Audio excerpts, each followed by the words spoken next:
Okay.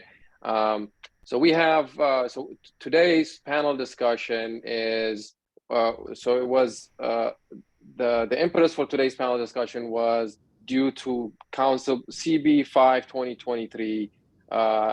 People may know that the County Council, specifically Council Member Cristiano Rigby, introduced the CB 5 2023. It deals with electrification of buildings and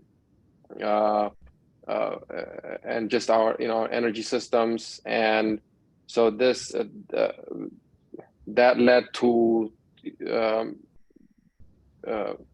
the impetus for today's discussion. And so we have three panelists who have been kind to give us some of their time to talk about this issue, and more broadly the issue of how to move to renewables, and the challenges associated with that. So with that, we'll start with so I'll start from my left here on my screen. Dr. Shanker, maybe so I'll ask our panelists to introduce themselves, and then we can go to the question. So we'll start with Dr. Shanker. Hi, this is Roy Shanker. I do most of my work in the electric area, so I'm active in PJM. So I view, I'm not quite sure, Hooray, if you were interested in more focus on the specific gas hookups issue, or the clean energy as a whole as part of the electric supply. They interact with each other, and and looking at this Maryland, the Senate bill, and the overall clean energy objectives, housing is a big issue within that. I could use we haven't had a chance to really discuss this, so I could use a little guidance on just what you're looking for. On the electric side, the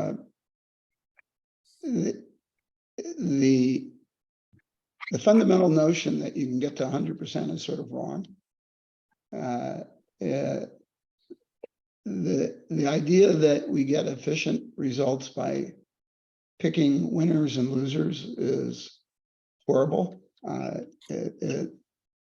Nobody has done a good job of that. California, where I live now, I used to be in Montgomery County,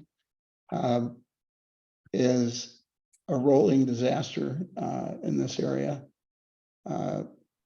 The net effect is actually electric reliability has decreased, gas use has increased, the marginal value of solar is zero because they've over incentivized. They're running up billions of dollars of additional transmission expenses just to move the power out of the state, to avoid the fact that during the middle of the day, the price is negative. They're actually, generators are paying people to take their power. And it all comes from a fundamental attempt to circumvent sort of market incentives and subsidize certain participants. And so the exercise of picking winners and losers is a tough one for government. It's never done very successfully. The housing side, which was also part of what you expressed interest in, it has some of the same potential problems. They're probably the biggest concern is it's not unreasonable the state preferences about clean, and the same would be true in electric. But there's a right way to do it. And again, it's regressive in terms of what most of the proposals are. They disproportionately force the residual cost of the system onto the low-income housing. It's the same, it's onto poorer electric users. Transfers are billions of dollars a year in California that way, that go totally unseen. About the only good thing I saw in the Maryland bill was a a high visibility recognition of some of those problems, but no remedies to do it. Nothing like carbon pricing, which would give you a pool of funds to try and mitigate the income redistribution impacts. Okay. So yeah, so that's let's hold on to that, Dr. Shanker, and so we'll let's move to, so since we're doing the introductions right now, we and to answer your question in terms of whether it's the the building side or the clean, in terms of just not just the county issue specifically, but more broadly, there's an interplay. There's a massive interplay between the county and what happens in the state and what happens in the country. So especially with electricity. So we definitely want to address some of those interplay issues and so we'll do that. So next, I have Doug. Doug, is it Siglin?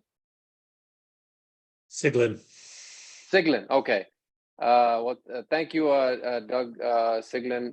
So maybe if you could introduce yourself, and I know you're very familiar with sort of like the electrification efforts, and perhaps you may be familiar with and I think you're familiar with the county's electrification legislation. Maybe you could discuss that and any other aspect of related to that you may seem that you deem fit.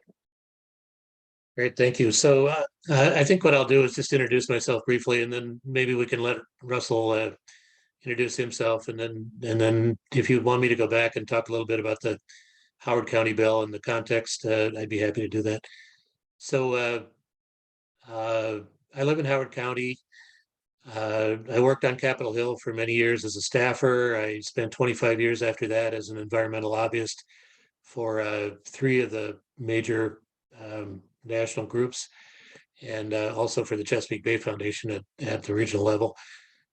And much of that work was done in water, but I became really interested in energy and climate change. And so about a year ago, I reached out to a local group called the Chesapeake Climate Action Network and asked if I could volunteer and help with their efforts.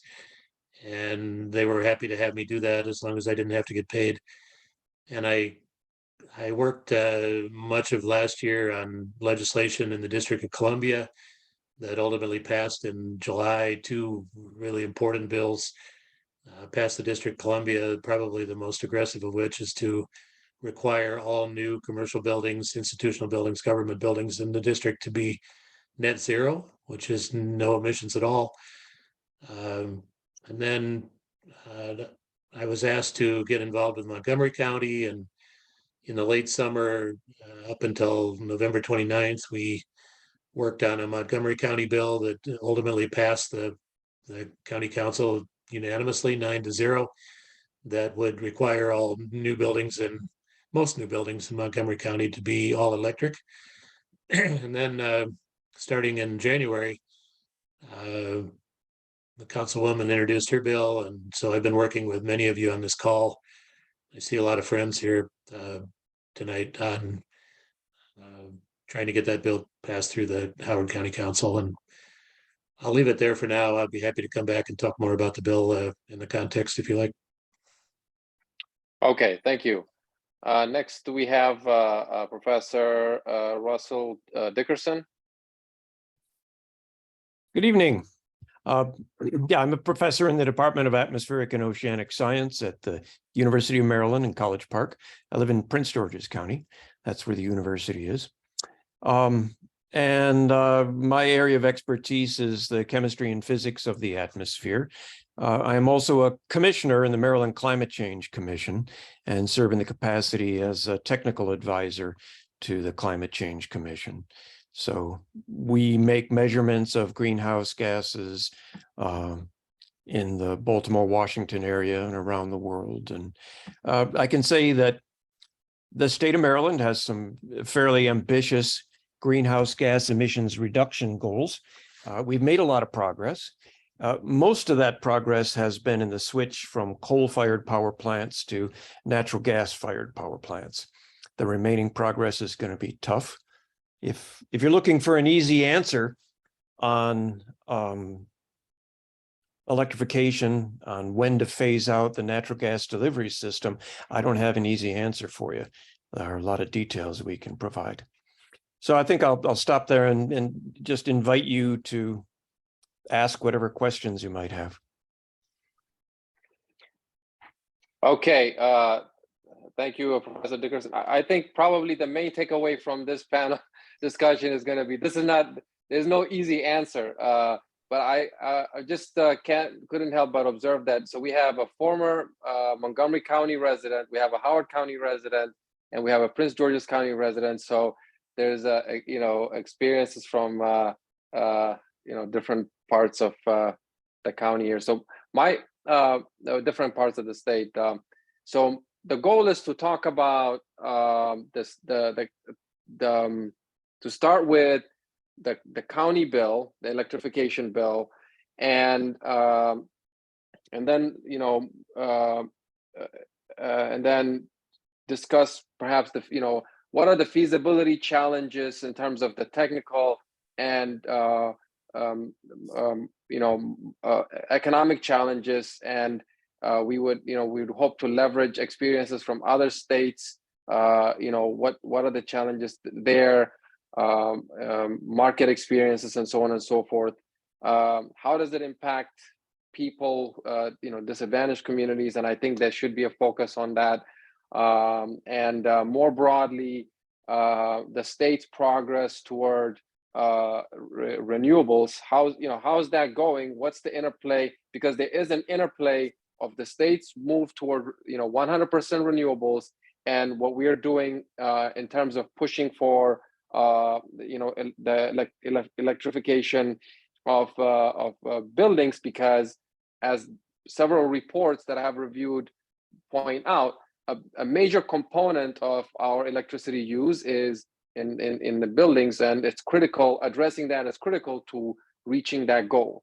So that's I hope that that sort of path is helpful. So we'll start with just talking about what does this bill do? And I think perhaps Doug, you're most equipped to explain that. So maybe if you would you care to explain that for the audience? Yeah, I'd be happy to. Thank you. So I think I want to start with the context, which is that over the last 3 or 4 years, people around the country have become more aware than they had been in the past that a substantial portion of the greenhouse gas emissions are coming from burning fossil fuels in homes and buildings. And it depends where you are, but generally in this area, it's sort of 11, 12, 13% of the greenhouse gas emissions are coming from direct combustion of natural gas or propane, fossil fuels, heating oil in homes and buildings. And so there is a national movement started probably in California, but other states in the upper Pacific Northwest and New York and Massachusetts and some places in the Midwest and Maryland, of course, have been working toward trying to figure out how you can help people transition in their homes and buildings from burning fossil fuels to electric. And the advantage of that depends a lot on sort of what the grid mix is. And because some places generation is quite local. So in the Pacific Northwest, a lot of generation from hydro, pretty clean. In Texas, a lot of generation from fossil fuels, pretty dirty. Maryland, depends on the day and the time, but I think we're at something like about 43% of our generation on a typical day is not producing fossil fuels, not producing greenhouse gas emissions rather. So if you can move from burning propane or burning natural gas or heating oil to electric, it causes problems, and we can talk about that, but basically you reduce your greenhouse gas emissions. So the approach that DC and Montgomery took was pretty direct to say, this is how we're going to begin to wean ourselves off that, starting with new buildings. And in the case of DC, now they're sort of beginning to give very serious attention to how you can go back and retrofit existing buildings and what that's going to cost and what all the challenges are. And I'm pretty involved in that. But most of us are talking about what happens with future buildings. So can you put a law in place that essentially requires that buildings that are built in the future don't use fossil fuels for heating or hot water, or in some cases cooking? And so DC took a very direct approach to it. Montgomery took a pretty direct approach to it. And when we began to talk about a Howard County approach, a strange thing happened, which was that it turns out that our county charter does not allow the county council to tell the county executive to submit legislation. And the way these other pieces of legislation in the region have worked is that basically there's a law that says the county executive or the mayor of DC has to submit building code legislation that requires new buildings not to burn fossil fuels. In Howard County, apparently because of the charter, we can't do that. And so when Councilmember Rigby was putting this bill together, she took sort of an alternate path. And the path she took essentially is to tell the county executive to give the county council a report saying what would be necessary in theory to change the building codes to disallow fossil fuel in new buildings. And so it's kind of a two-step process that if this legislation were to pass, it would require the county executive to make a report on what would be done. And then the expectation or the hope or the dream is that the county executive actually then would own it and would come back to the council of his own volition in the spring of next year and propose that we would have building codes that would disallow fossil fuels in future buildings. If he doesn't do that, the sort of second degree hope or expectation is that the report would lay out a pathway to do that so that the council could do it for itself, even if the county executive did not propose it. So this bill is reasonably weak because all it really does is require a report. I think that Councilmember Walsh and Councilmember Young put some new amendments on it when it was considered last month that sort of strengthened the report and strengthened the bill in general. But the bottom line is it's still just a report. And those of us that are interested in seeing it pass think that it's an important thing to happen, to require the county executive to do this report. But we're not fooling ourselves that this is the end of the process. The end of the process is going to be sometime next year when the county council actually considers building codes. And I'll just say right now that all of us are talking about trying to get the bill passed, encouraging the county council to pass it on March 6th of its legislative session, but then to really stay on the county executive through the next several months and into the spring of next year to make sure that he either recommends to the council building code changes that are going to affect the bill, or that the council is going to be prepared to do it itself. So that's the overview. Okay. Yeah, that's it's very, very helpful, especially, you know, providing the differences between the jurisdictions and why the county council took this approach versus, you know, telling the county executive to provide the report.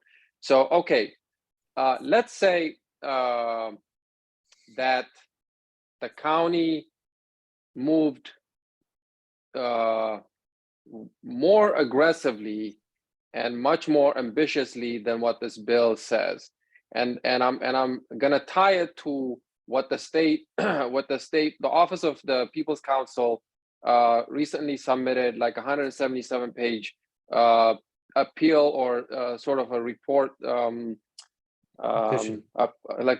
petition to the Public Service Commission, saying that there needs to be some, like, a two-track approach to phasing out or addressing the potential, my words here, overinvestment in, you know, in natural gas infrastructure over the long term. And this is related to some law, the acronym is STRIDE, I believe, that's intended to address infrastructure that has worn out over the years. And the PSC the Public Service Commission has implemented some rule that provides a mechanism for utilities to get reimbursed for, you know, for the upgrades.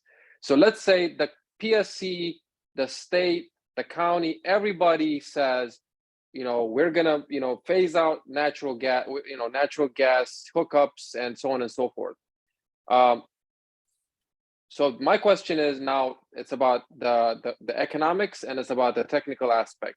So first is, what happens next after that, right? So how will the state and, you know, and the county meet load that would be, you know, that would be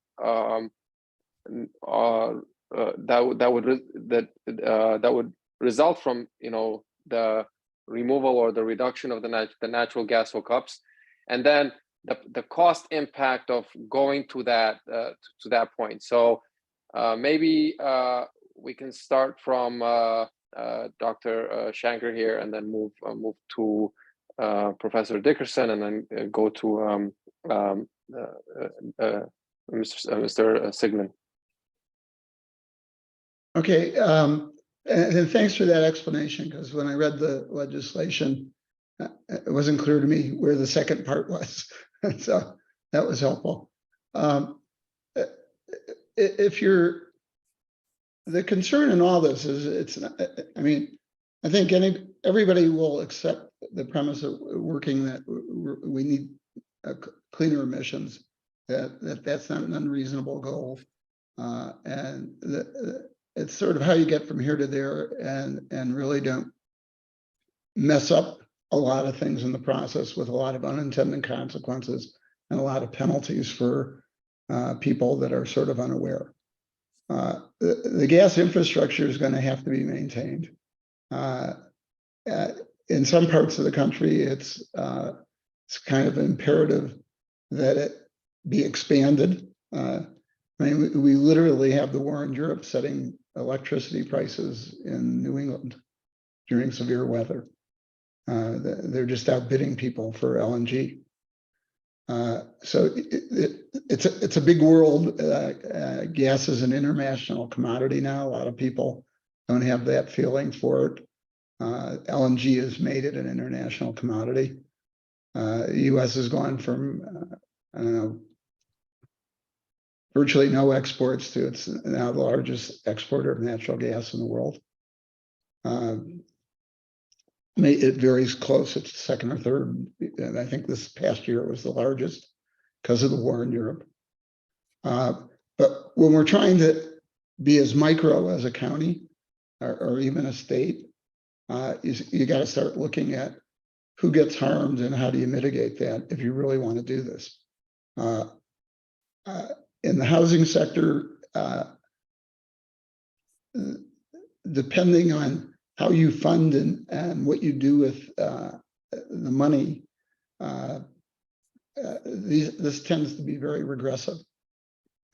Same in the electric sector, both. It shifts inevitably. The infrastructure you need doesn't disappear, even if you don't allow new hookups and somebody pays for it.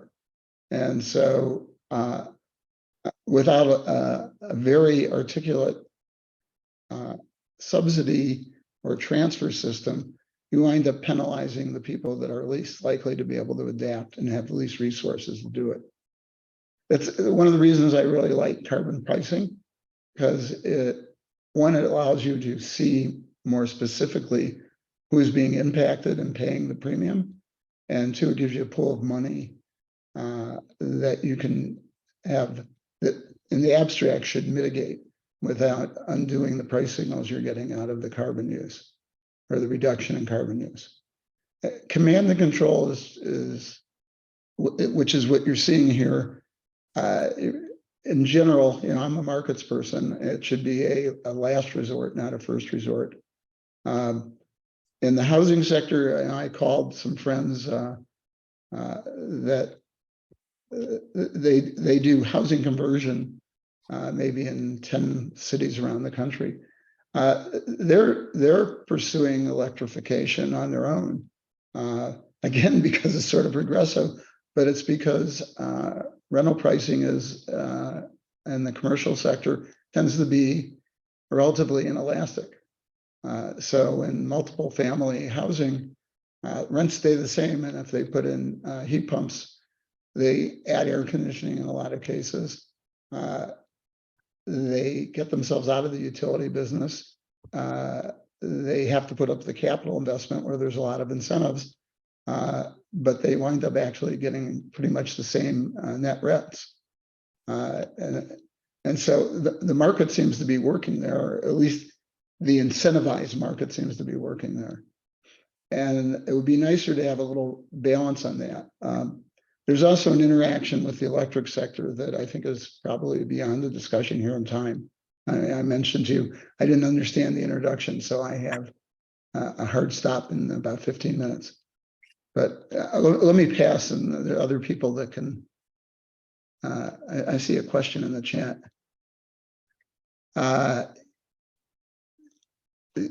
Yeah, PJM issued a report on Friday. It is a concern. My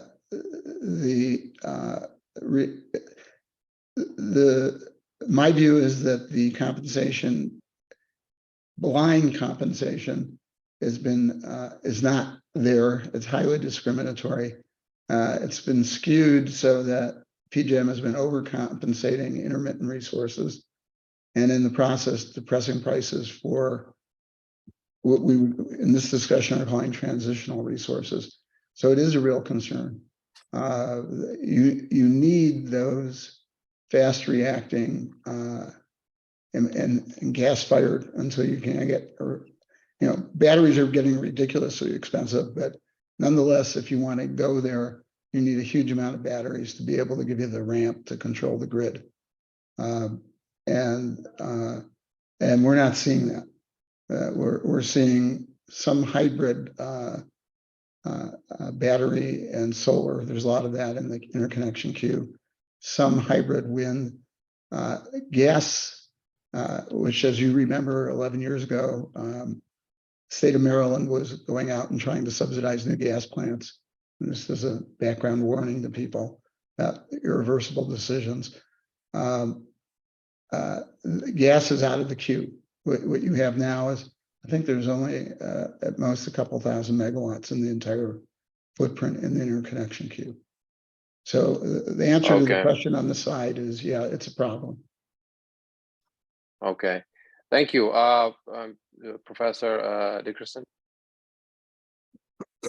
Oh, okay. I guess the comments I might make are there's a lot of debate. If you read the Baltimore Sun, there were a number of letters to the editor today concerning how quickly can we transition totally away from natural gas. And the issue is, I think it's the People's Council is what he's called, has said that over the next few years, we might have to invest $5 billion with a B in Maryland to upgrade the natural gas delivery system. And his concern is these will be stranded assets, in his words, that if we totally transition away from natural gas, then that's money that will be irrecoverable, basically wasted. So we should stop investing, was his point. What I would say to that is the city of Baltimore, Washington, basically every major city in the eastern US releases a lot of methane into the atmosphere, 2 or 3 times as much as was in the original inventories just a few years ago.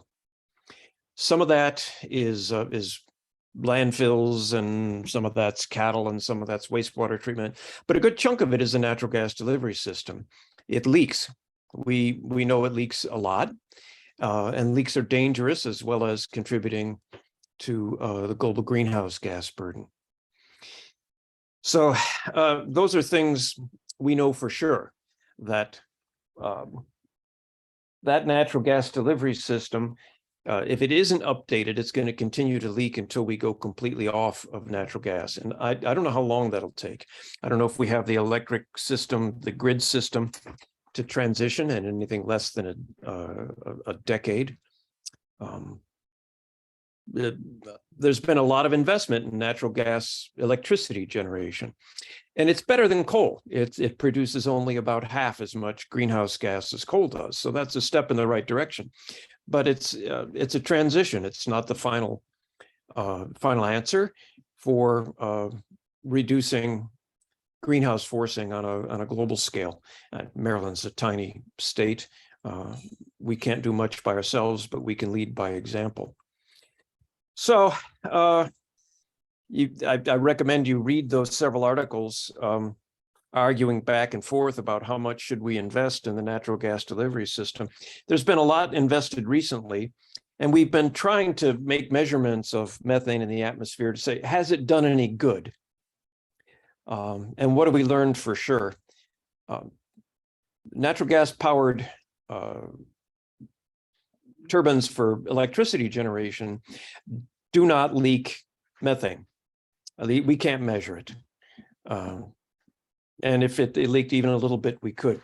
Oh, I left out a detail. When you're making natural gas, if you leak more than a couple of %, you might as well burn coal. You haven't done anybody any good at all. So the big power plants, we can find that the effluent from those power plants has less methane in it than the air that went into them. So that's a big investment. It's difficult to imagine we're going to be able to transition away from that in anything less than a decade.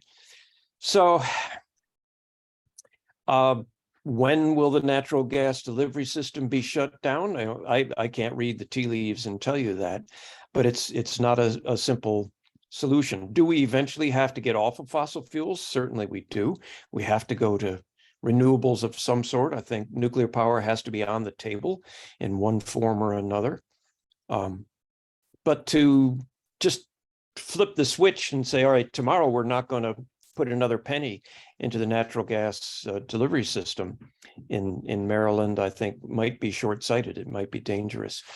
How much money to put in? I'm not sure. How long before if we go to heat pumps, will the grid handle it? So far, I'm not an electrical engineer, not an electrification engineer, so I can't tell you that. But these are difficult questions that we need to work on. Let me just put in a plug for if you want to reduce methane emissions, a low-hanging fruit might be landfills. They emit a substantial amount of methane. Some of that is used, a lot of it is just wasted or escapes into the atmosphere. So sorry to leave you with more questions than I answered, but it's an interesting problem. And I cannot tell you, if you just passed a law tomorrow that said, never again will a house have natural gas delivered to it, or an apartment building, or a shopping mall, I don't know what the consequence. I mean, certainly you could do it, but I don't know what it would cost. It might be very expensive. Thank you. Doug?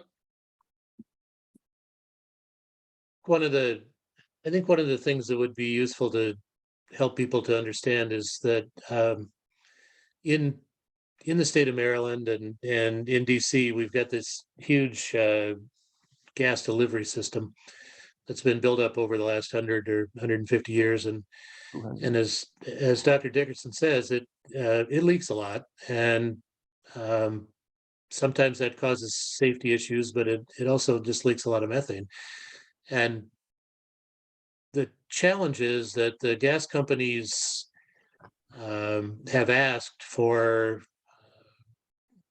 permission to invest a lot of money in the underground gas system. And some part of that money is to repair the leaks and secure the system so it's less dangerous and it leaks less. Some part of the money is to try to improve the system so that they can set themselves up for what they say is the future of gas delivery, which is either methane or what they call renewable natural gas, which is refined biogas. And at least in DC, I'm less familiar with Stride in Maryland, but at least in DC, one of the important pieces of that is that a lot of the system is cast iron or bare steel, and cast iron and bare steel are not conducive to transporting hydrogen. And so some of the investment is to actually try to prepare the system for a future, which they believe they have in non-fossil methane gas. And the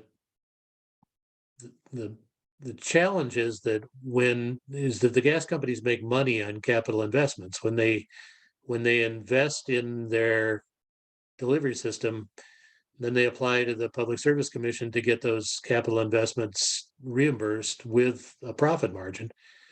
And those of us that are concerned about this are struggling to try to sort out what are the capital investments that are really necessary to try to plug the leaky system and to make it more safe, versus what are the capital investments that are trying to improve the system and prepare it for some continuing methane future. And I was one of those letters to the Post that, or to the Sun rather, that I think you might have referred to. And what I was arguing was that we should try to discriminate, or the Public Service Commission should try to discriminate between the investments that are really important for plugging the leaks and creating the safety, and the investments which are really geared toward trying to improve the system so that you can use methane sometime in the future. Oh, so you were. You're the last one in the list there. Very good. Yeah. Okay. Yeah, that's it's an important point that that Doug made, that biogas and hydrogen, you can make hydrogen by electrolysis, maybe with solar energy, but steel and cast iron are not good for hydrogen. So most of the improvements, from my understanding, is replacing the cast iron is mostly gone in Maryland, but there's still plenty of steel. They're trying to replace that with plastic. And they have.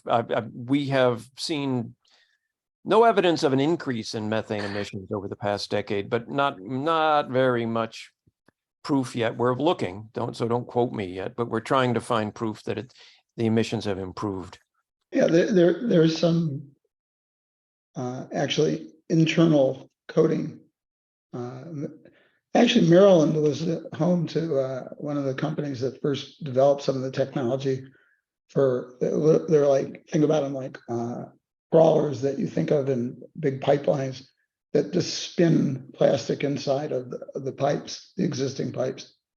And some of that's been going on, but I think the problem still remains is you got to get from here to where you're saying is 10 years, and I think it's probably more like 20 if we're lucky. And the operational aspects of the grid, of the electric grid, are really not conducive to the where people want to think they wind up, it's hard to get from here to there. I mean, we see the shape of the load changes as you go to intermittent resources. I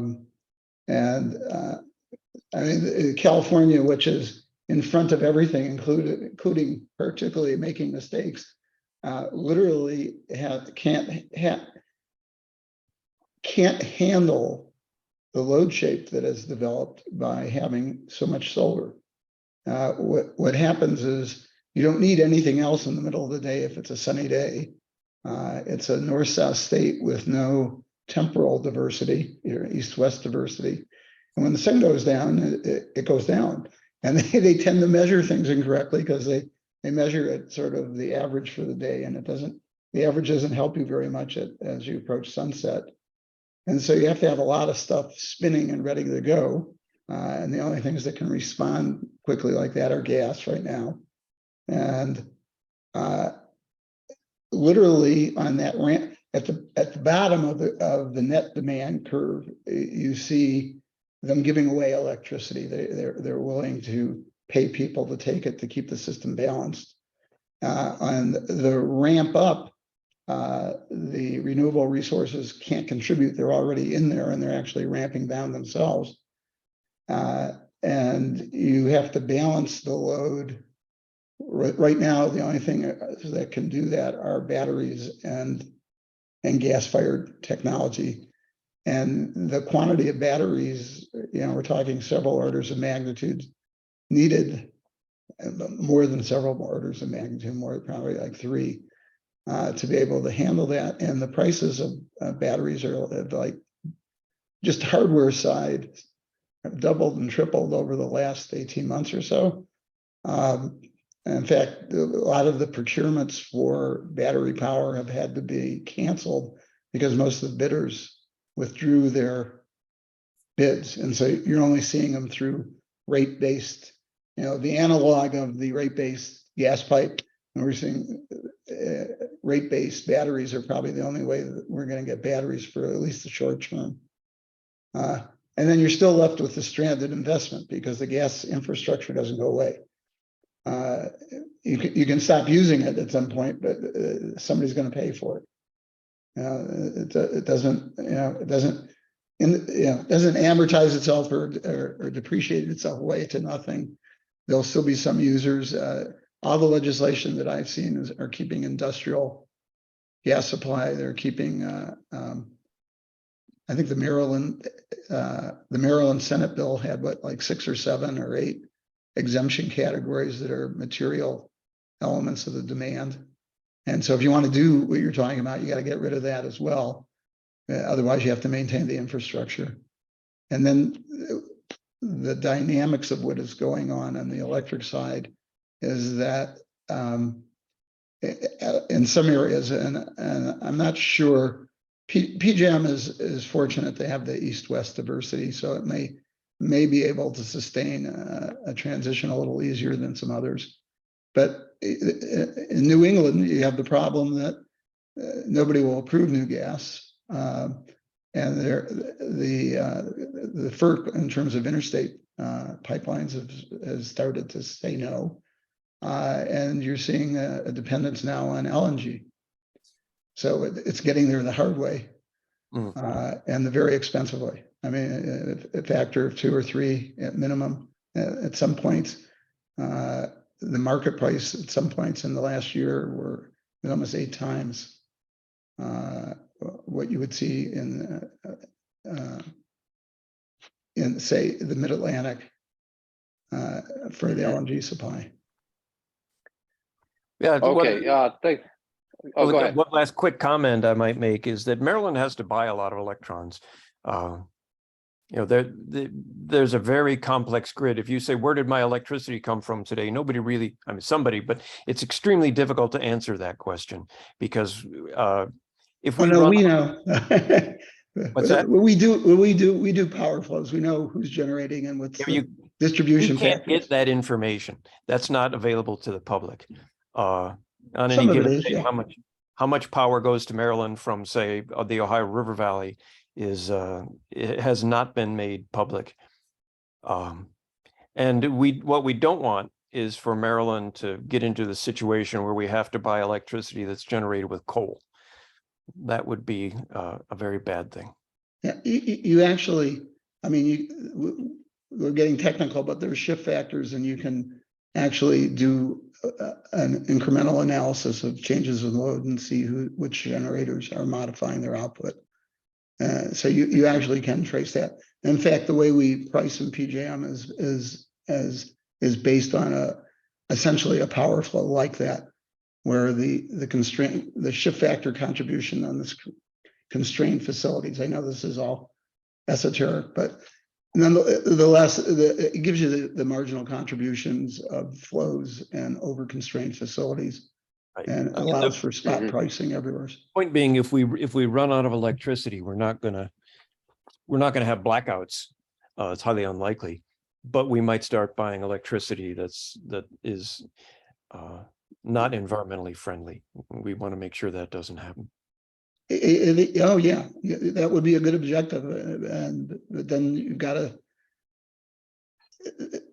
What are the implications of trying to go to 100%? One is the transition costs are huge, but what a lot of people don't realize is the transmission costs are sort of hidden, and they're gigantic. I mean, you're talking easily. I just had a fight with PJM about an issue where they were saying something costs $5 million, and I was saying it's probably in the billions. And then when they redid their study the way it ought to be done, the lower bound for half of the problem was, gee, it's $2 billion of additional transmission. And that was only to integrate what's existing, which had been under transmission upgraded, I think is the right expression. And so just to bring that into what we have into being able to contribute reliably was and is displacing, as we go forward, billions of dollars of transmission. And to go fully, you're seeing other billions buried in rate base in New Jersey.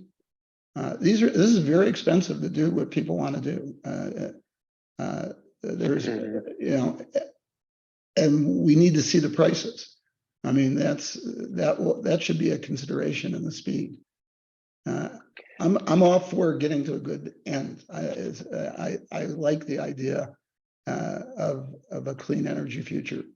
I just think people don't get into the details of what the transition entails. So, Doug, I want to give you an opportunity to chime in to what was discussed, thus far, and then maybe also touch on what the Office of People's Counsel talked about in terms of who will ultimately end up paying more, if you'd care to do that, because that would be the next part of the discussion. I know that some of our friends have a hard stop here, so I don't want to go on too long, but I guess I would say that what seems to me to be the case is that if we do the clean energy transmission along, as Roy is saying, it's going to be expensive, and people are going to pay more for electricity, particularly the distribution costs, transmission and distribution.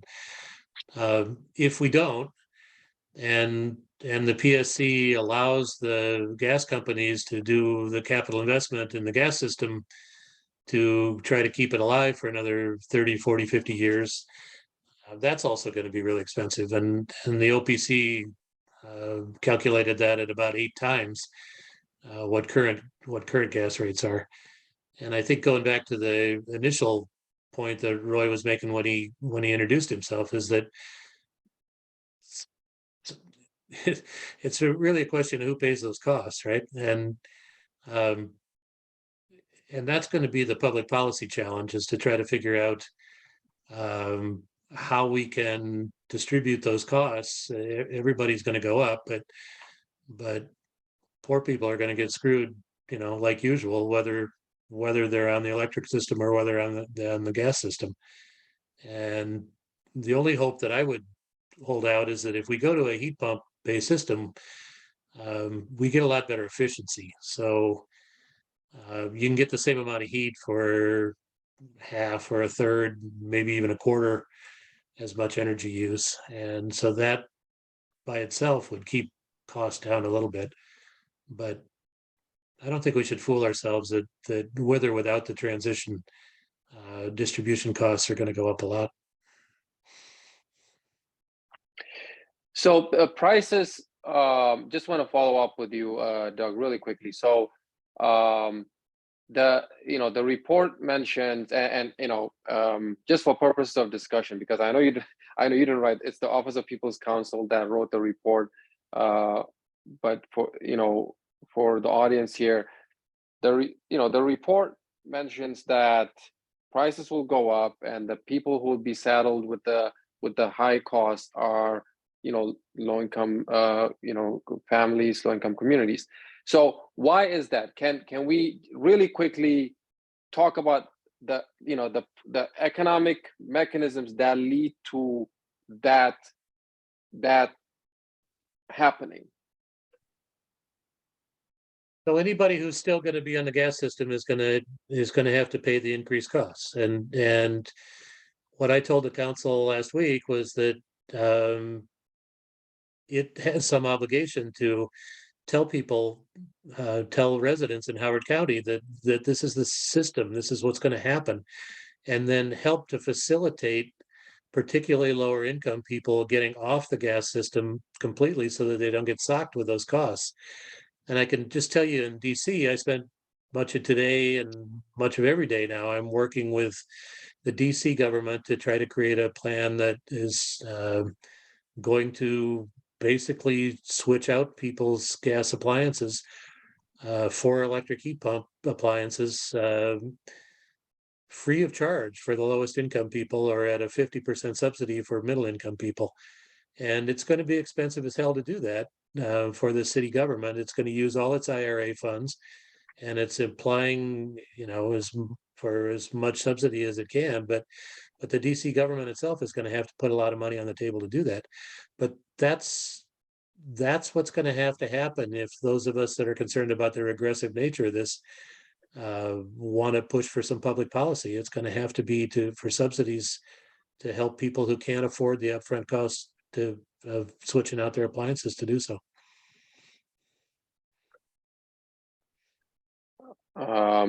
So okay, yeah, the next same question to Dr. Shanker. So maybe just really describe quickly the economic mechanism that leads to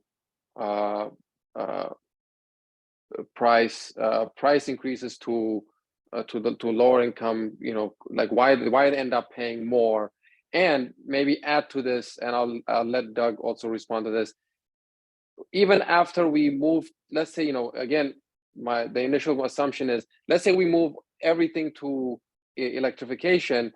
Does that still preclude us from paying more, specifically the lower income communities? Well, there's two parts to the answer for that. Is you're going to pay more. I mean, there's no free lunch. We've got a competitive environment, a reasonably competitive environment on the supply side. It's choosing, at least in electricity, under a big mix of regulation is the cheapest. As we add constraints, it's like any other general economic equilibrium solution. The more constraints you add, the more cost. So that's a given. I mean, and there are big numbers. We're talking about billions, hundreds of billions of dollars as we do this, and maybe even more. I mean, this is an enormous national, let alone international expense. The second one is who pays, and it's which is usually the biggest fight you hear about, but it's really sort of, in some sense, it's the tail on the dog. And the people with the least options in general are the ones that get stuck. I mean, it's just that simple. And it's also tragic at the same time. It's big policies are driven by lobbyists, the special interests, a desire. You know, I've talked about economic efficiency in New Jersey and in Maryland when they're going after subsidized natural gas plants. And that's really important to remember that literally there would be several $1 billion have been invested in New Jersey and Maryland in plants that you now are talking about, let's shut them down. That's only, it would have gone into operation probably 7 or 8 years ago, 7 years ago.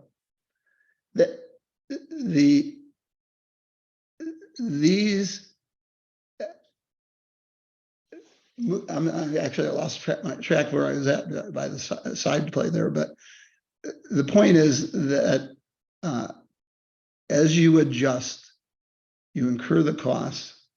People who can't afford to change are the ones that in general pick up the price. It's like solar, rooftop solar. Wherever there is net billing, that is that you avoid your retail rate. To give you an example of the numbers, that person who can afford to put solar in his house in California is getting paid at the, let's put it in numbers that are people are more comfortable with, 25 cents for a kilowatt hour. And the utility is saving on average about 5 cents. So ask yourself who pays the other 20 cents. It's the lower income, middle income people who can't afford to install rooftop solar. And it goes into their bills because they get it rate based. And so that's when I say there's billions of dollars. All the rooftop solar in California is predominantly owned by people who could afford it. And they're shifting for every kilowatt hour they save on that rooftop solar, they're shifting 20 cents to somebody who couldn't afford to install solar. And it tends to be lower income.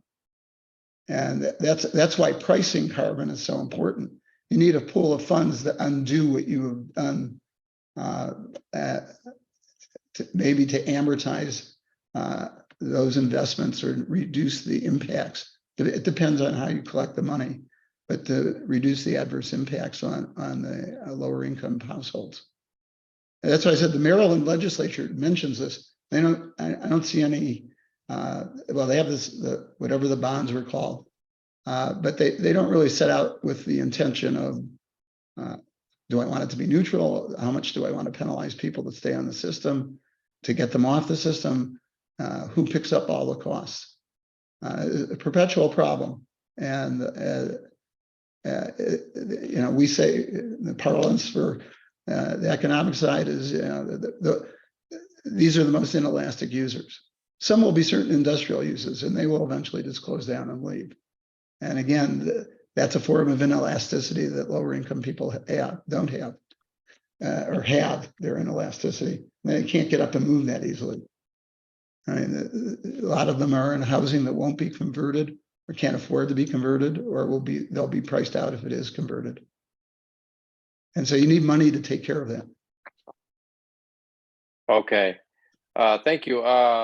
Doug, would you, I'll let you chime in, and then we can go to questions from the Let's just go audience. ahead to the questions. I think there's a lot of interesting questions people have put in the chat, and why don't you pick out a couple of them, or just ask for some questions, and while we still have Roy here. Okay. So Ruth Ellis, she has her hands up. We'll go ahead and ask your question. Well, I have a comment rather than a question. I really think a lot of this conversation has been apples and oranges and is not addressing the issues around CB5, which have to do with new homes and not extending the use of fossil fuels in buildings. So if we want in 20, 30 years to get off fossil fuels, why are we building new buildings with fossil fuels in them? The issue of using gas for electricity is a whole different issue. We know that piping gas, the pipes leak, and if you allow extension of gas to new areas, you're going to have more pipes and more methane leaking into the atmosphere.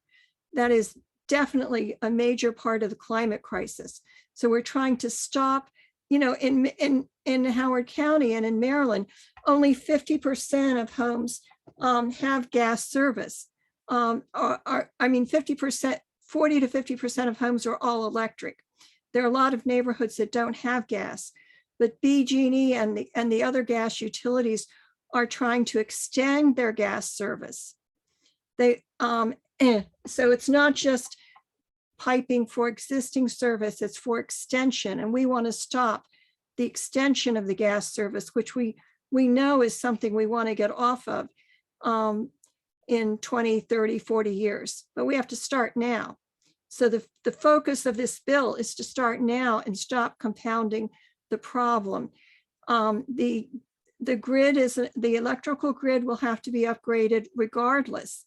But right now, like I said, a number of homes are all electric. The number of new homes is only a small percentage increase for the grid, which is being upgraded over time. And the thing about OPC is that the Earth Justice lawyer who sits in on all the proceedings on the grid expansion and works with climate groups says that the utilities decide where to do these, where to put the money for the STRIDE program. They don't put the money, and they don't put the money into the places that have the worst leaks. They put the money into expansion of the system, which is to their financial benefit.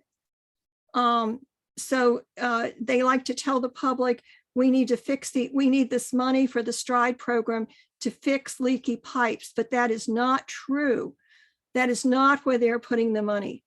They will fix the worst leaks to prevent explosions, but they do not care about finding the places that have leaks short of explosive leaks that are causing the climate crisis. They are looking to put the money into expanding the gas system and in trying to move to prevent gas in new housing. We're just trying to prevent an expansion of this problem, which will take a long time to resolve. We're not going to change over existing housing for years and years.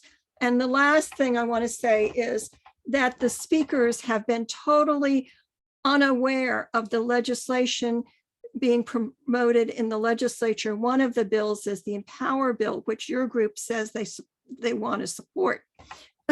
Although too late for testimony before the legislature, which is this week. And that is, there are two Empower bills that work together and focus on focusing the money for energy upgrades, which means heating, water heating, to be electric and to go to the low and middle income to prevent this problem that everyone is talking about, that they are going to be the last ones left. Well, two quick things, and then I do have to get off.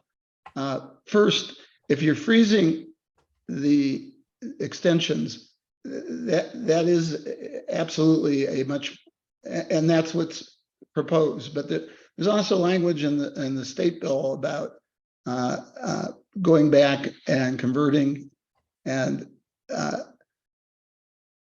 starting with very, very large buildings. Yeah, It's hard to go through this piece without really breaking all the pieces apart.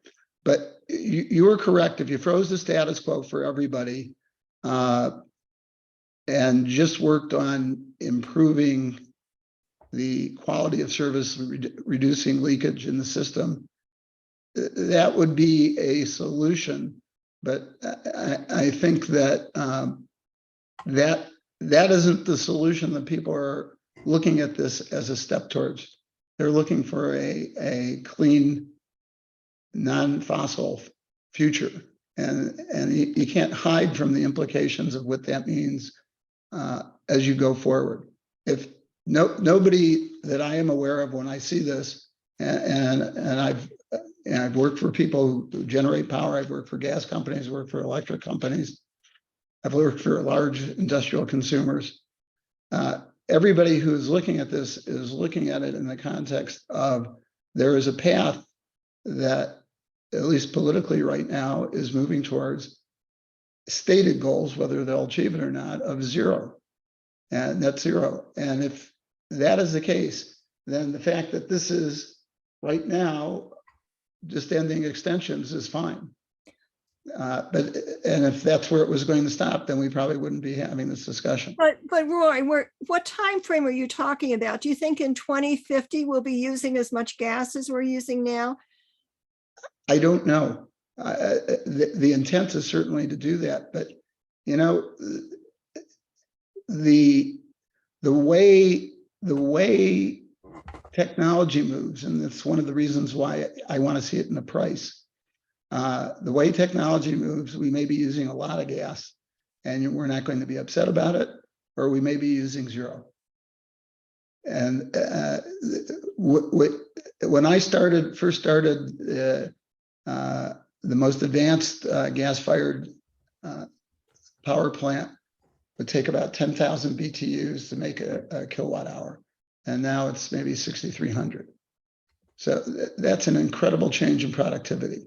Yeah, but if you put that carbon price on, those plants will either go out of business or somebody's going to find a way to make them clean. And if we don't see that happening, you raise the carbon price. I want to get to the same result, but I want to do it sort of rationally and see technology and as well as funding that makes it equitable as we go. And even if you freeze things and we shift the electric load, you're going to see a big change in the way gas availability is. Everyone thinks about gas for electric as sort of you just turn on the valve and there's gas there. The systems are designed, the gas systems are designed on average firm capability, and the electric load isn't like that. And so as we electrify more and more, even if we're using the same BTUs of gas, and we're not expanding gas use through that, we may find the shape of the needed gas production is different. And so you have to, we're not talking about little extensions. Now we're talking about big extensions. You may need more gas plants and they may work on a different kind of load, and it may be a different kind of technology for gas that looks more like peakers, but we find a clean way to do it. It's not, these systems interact, and you have to be sensitive to what you're doing, and most people aren't. And it's why, again, I'll use California because they're the canary in the coal mine.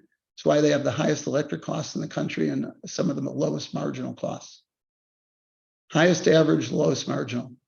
That should terrify people. And most people don't understand that's what's happening. And it all goes hand in hand. These are all pieces of what people are doing.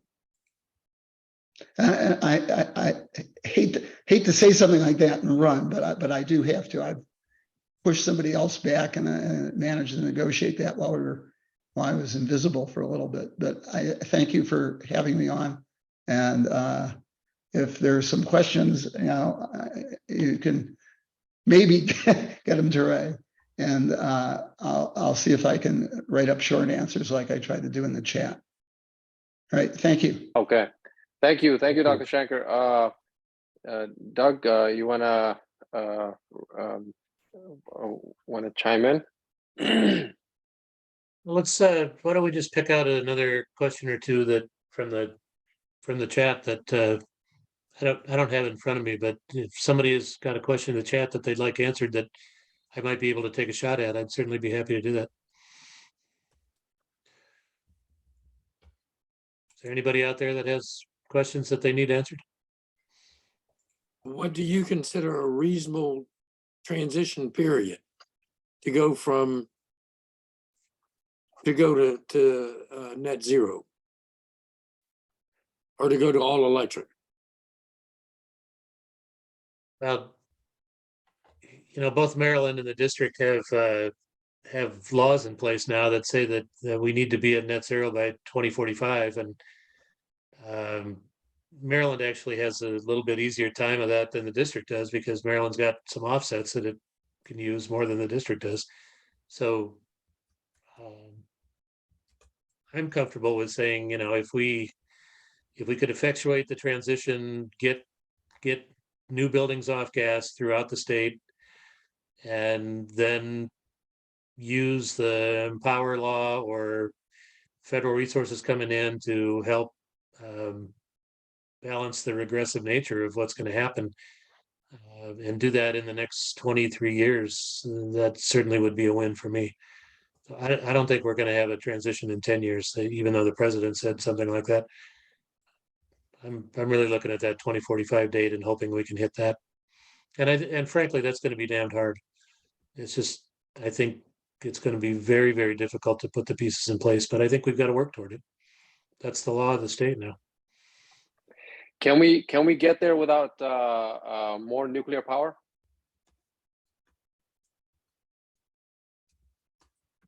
I don't know much about nuclear. I basically only know what I read in the papers. My understanding is that it's fantastically expensive, and particularly the big plants. I don't know about some of these small plants they're talking about now, but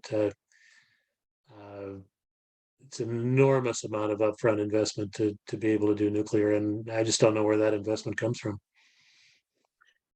Hey, Harry, it's Karen. Can you answer your own question, since you understand the nuclear aspects? Like, how long does it, I mean, being an expert, a local expert on land use, and knowing that you have to build a nuclear power plant, where are you going to put it? How long would it take to build it? And do you want to address whether nuclear makes sense or not? Because you kind of are an expert in that area, right? Well, so the reason I was asking that is, so right now nuclear produces like close to 85% of Maryland's carbon-free electricity, and we have a very ambitious renewable portfolio standard that says statutorily that we're supposed to be at 35.4%. I believe tier 1, and maybe I think it's like just tier 1 and tier 2 renewables. We're like 5% of that, and a good amount of the renewable that's being produced in Maryland is from hydro, from tier 2, which the Maryland RPS envisioned being phased out like 4 years ago or something. So it doesn't even contemplate that we produce any amount of our renewables from hydro. So like where we are right now is we're not anywhere near our statutory requirement for renewables, and we're getting people, we're encouraging more electric cars, which is fine. We're encouraging more building electrification, which is fine. The question is, with all these policies going on, can we get there without the main source of electricity in Maryland and perhaps the country that's producing most of the carbon-free clean energy, and that has the least size, land size impact? And I agree that the cost is really really high, at the same time, you were talking about thousands of megawatts to produce, that perhaps contributes to that. And of course, there are technological challenges that need to be addressed as well, that really need to be addressed. But I'm just saying, like, more, if the goal is to get to not producing carbon and not, and eliminating, pollution, addressing climate change, can we get there without that? Given that's where we are right now, is we're nowhere near where we need to be with renewables.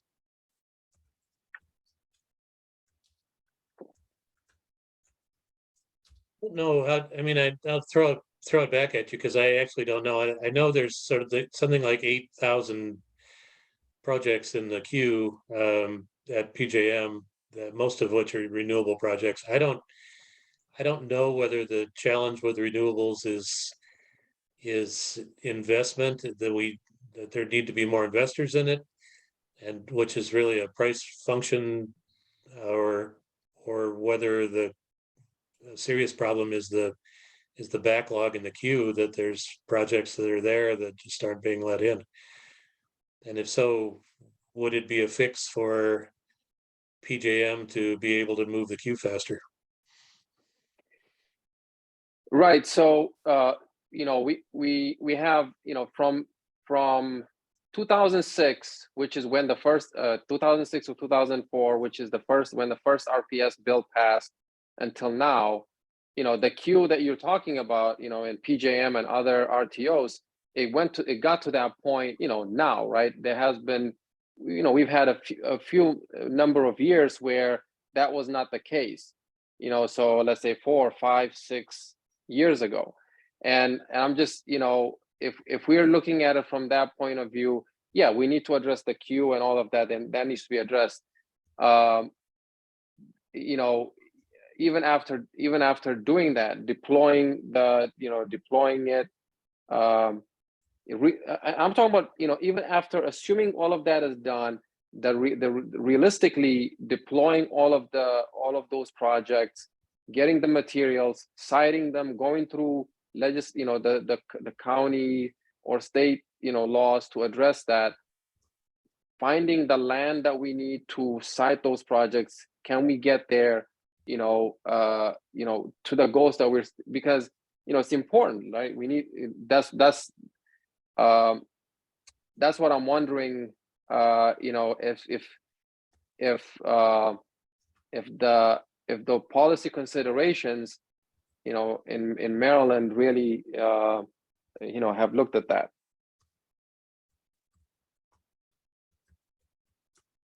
I just don't know. I think it's a great question. I don't know the answer. And I guess, coming back to where we started for the Howard County bill, my interest in this has been to try to reduce demand. And, there's demand questions, there's supply questions. And if we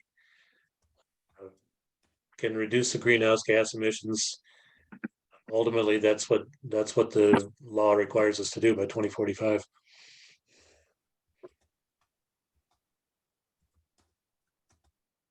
I was gonna say, Kiri, there's actually, I can send this out I can have Karen put it in an email to everybody. There was MDV SIA did a presentation on land use and solar in the state and what's available. And there was I want to say it was 10 times as much land is being put aside to be developed as what is actually going to be needed to reach the latest RPS increase. So that was a big question, can we get there? And the answer was definitely yes, between rooftop and the land available in the state. So.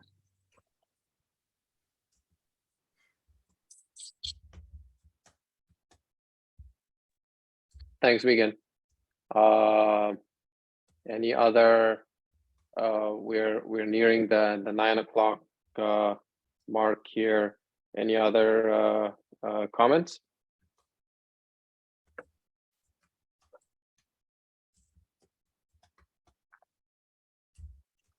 Okay. Thank you for inviting me. Yeah. Thanks. Thank you, Doug, and thank you for working on this issue. I'm sure it's not easy. So I really appreciate it. And thanks for your time here. And there were a couple of questions here in terms of from Claudia. How did the French accomplish it? That which is the nuclear, their nuclear utilities. That's a good question. And they seem to be going back to it now. But with that, yeah, thanks to the panelists. The others are not here. They've stepped away. So with that, I'll move to end the meeting. Is there a second? I'll second it. All right.